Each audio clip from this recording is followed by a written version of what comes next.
let's go to the spring.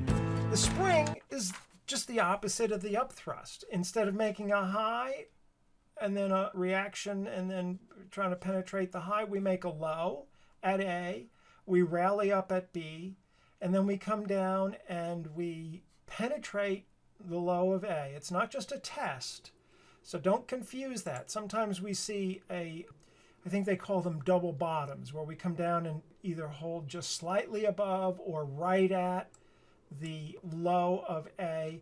That's not this. This has to go underneath, just like the upthrust has to go above the swing high at A. The spring has got to go underneath the swing low at A. And then within a couple of bars or so, if not immediately, turn around and close above. And that's where we take the trade, on the close above, or if we're there and we want to take it a little more aggressively or a little bit more earlier, as I talked about, you can look for opportunities where some lows were taken out or a close was taken out. So here's just again the idea, the 60-minute chart showing examples here. We start off with a downtrend, then we get a nice rally up. We're going to talk about this kind of a rally when we get into the daily intraday charts. We come back down, bang, look at that, beautiful. So now if you're day trading this, you would be very keenly aware of yesterday's low, and especially after a rally up like this. And as we come back down, you'd be looking for this spring setup. The next day, we make a low in the overnight, we get rally up, and then come back down and revisit that low. Now notice too, demand came in here, right? And that's where we are again. It's the same thing that we were talking about earlier on the upthrust when we're looking at this from day to day. This kind of thing happens very frequently, where we are springing or upthrusting a low from yesterday or the low from the overnight. This would have been in the Asian session, this swing low here at A. Here we come down the next day. This is the end of the day, so now we close it fairly poorly, but the next day in the European session, we come in and we spring that. And the American session doesn't start until here, but you know, if you see this, then you're going to be looking for an opportunity to go long and not be short. So even if it doesn't occur, or if it occurs before you get into your trading desk, it still is meaningful information for you. And here's just another one. It's a nice example on the 4-hour chart for crude oil. And this one has a test. You can see that we make the low at A. We rally up, a nice rally. It's one of the things that is useful to be looking for. Again, looking at supply and demand. We're coming down here and making, you know, pretty good moves down, and the moves up are fairly small. Then suddenly we get this move up like this. That's a large move. It's twice the size of any of the other up moves that we've seen recently. Here, supply is in control. Here, demand is overcoming supply. Okay?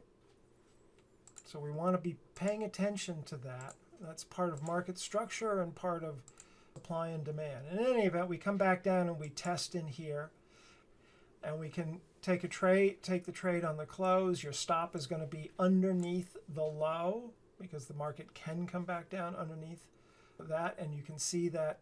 I don't know if you can see it or not. Let me erase this. We do actually come back and close either right on the line or right below it. A little bit hard to tell. In any event, we rally up, we get good demand, we watch the volume, and that pushes up nicely. And then we come back and we test 1 or 2 bars in here, and a test of a spring will typically trade at a higher level. Notice that there was supply over here on this bar and this volume. And where does that test occur? Right in the middle of that supply. It's almost as if they're calling the sellers out and saying, okay, here's the challenge. You want to take it down? You were active over here. Are you going to be active over here? the next day. We'll take it down and see if you are, or 2 days later actually. And we don't draw out any volume, and the market turns right around. Probably tested it a couple of times in here on a smaller time frame, and then rallies up and we get even more volume, which is a nice sign. Is a test a bar or a price action? In the way that we're using it, it's a price action, but it could be a single bar. The idea of a test is that it is doing something. It is testing for supply. It's not just, pulling back for the heck of it. It's making sure that the supply that's seen, and sometimes you have a move up here on a bar like this, and it draws out a lot of volume. Well, there's selling going on in that volume, but the buying is overcoming it. And so what the market will do is come back and see if that selling has been dried up and absorbed, or if not, do they have to bring it down a little bit lower and find where there's more buyers than sellers, and then be able to take it up. Because if there's still selling in here, then trying to push it up, they're going to be it'll be stepped on. The selling will come in and will step on the buying and will drive it down. And the larger players in the market who are long inventory from all throughout here. Okay, this is basically an accumulation range in here, right? And they were buying all the way through here. When